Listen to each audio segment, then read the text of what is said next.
Ukraine के राष्ट्रपति Zelensky ने थर्ड वर्ल्ड वॉर की जताई आशंका। अगर युद्ध रुकने की बात हो रही है तो फिर ये थर्ड वर्ल्ड वॉर वाली बात क्यों आ रही है?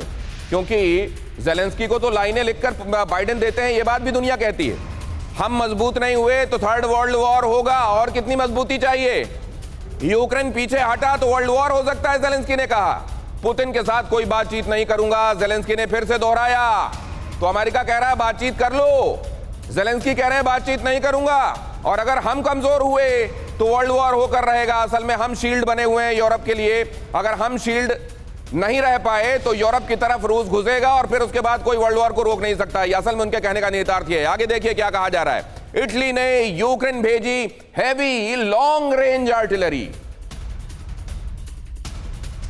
तो शायद इसीलिए ओलाफ शोल्ज जानना चाहते होंगे कि भाई परमाणु मारोगे कि नहीं, कि हम लॉन्ग रेंज आर्टिलरी दे रहे हैं, कहीं इस बात को तुम नोट तो नहीं कर रहे हो, कहीं बहुत सीरियसली तो नहीं ले लोगे इस बात को। अगली अहम खबर देखिए, कीव को, इसी से जुड़ा हुआ एक अगला अहम पहलू मैं आपको बता रहा हूं। कीव को इटली से मिले हैं PZH-2000 और M270 MLRS। यूक्रेन को जल्द इटली से मिल सकता है छठा मिलिट्री पैकेज भी, छठा मिलिट्री पैकेज। अब देखिए धीरे धीरे इटली, जर्मनी, फ्रांस ये भी वार्म अप हो रहे हैं। और क्या ये बात रशिया को नागवार गुजर रही होगी? और क्या इसीलिए मैक्रोन से बातचीत में वो टैक्टिकल न्यूक्लियर वेपन का जिक्र किया गया है? किस तरीके से इसको लिया जा रहा होगा ये भी समझने वाली बात है।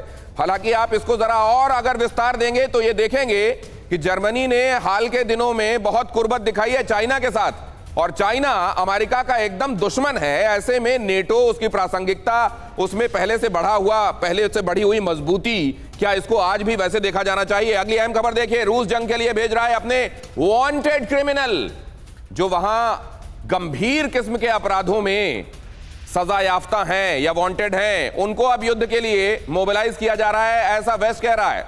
पुतिन ने क्रिमिनल्स को जंग में भेजने वाले कानून पर साइन किए, वो डिक्री साइन कर दी गई जिसके तहत यह अधिकार मिलता है कि आप ऐसे खतरनाक क्रिमिनल को युद्ध के मैदान में भेजें। मर्डर, लूट, तस्करी करने वाले अपराधी जंग लड़ेंगे। CNN के हवाले से ये बड़ी खबर। ये कपिल सर प्रोपेगेंडा है या वाकई ऐसा होगा? मैं हैरान बिल्कुल नहीं हूं। ये एक परंपरा है दुनिया में। आप ऑस्ट्रेलियन कॉन्टिनेंट को देखिए, ऑस्ट्रेलियन कॉन्टिनेंट तो इंग्लैंड वालों ने बनाया है, पूरा कॉन्विक्ट्स के ऊपर था, अपने क्रिमिनल भेज के ऑस्ट्रेलिया के अंदर। अमेरिका कैसे बना था? अमेरिका के अंदर सारे ही अपने क्रिमिनल्स कॉन्विक्ट्स भेजे जाते थे। तो लड़ाई हो वो, ये तो यूज होंगे। इस पे मुझे हैरानी बिल्कुल नहीं है इस चीज के ऊपर कि ये भी एक और लंबा प्रोपेगेंडा बनता है। वो तो कॉन्विक्ट हेरिटेज टूरिज्म है आज ऑस्ट्रेलिया के अंदर भाई, वहां का जो हाल है पूरा का पूरा। सवाल ये है कि जो मैं कह रहा हूं कि जो बात एग्जॉस्ट होने की हो रही है कि रूस को एग्जॉस्ट कर दिया, रूस एग्जॉस्ट नहीं हुआ। और अगर एग्जॉस्ट हो रहा है दूसरी तरफ तो ये इटली, जर्मनी, नॉर्वेजिया सब हो रहे हैं। इनका आर्म्स कहां आ रहा है? इनका आर्म्स यूक्रेन में आ रहा है। कल को डायरेक्ट अगर इनकी फाइट हो गई रशिया के साथ में तो ये आज कहते हैं कि रशिया ने ड्रोन ले लिए और वो ले लिए, ये कहां जाएंगे? तो तो टर्की की चांदी होगी ना फिर उसमें। ये इंपॉर्टेंट बात आप कह रहे हैं, लेकिन मैं इसमें एक बात और समझना चाहता हूं। ज़ेलेंस्की ये यहां पर इस जंक्चर में कोई तो कोर कसर छोड़ नहीं रहा है उनको मदद करने के लिए।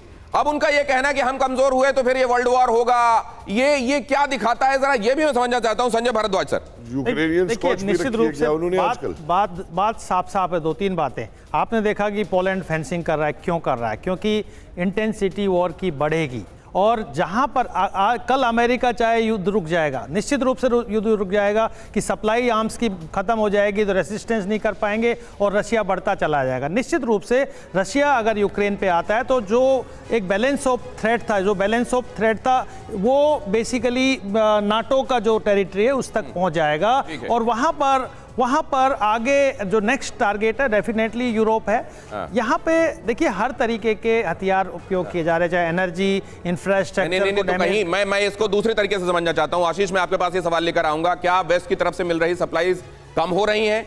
क्यों ज़ेलेंस्की को ये बात कहनी पड़ रही है? क्यों ये इस खतरे का डर दिखाकर और सप्लाईज और मजबूती की बात कर रही है?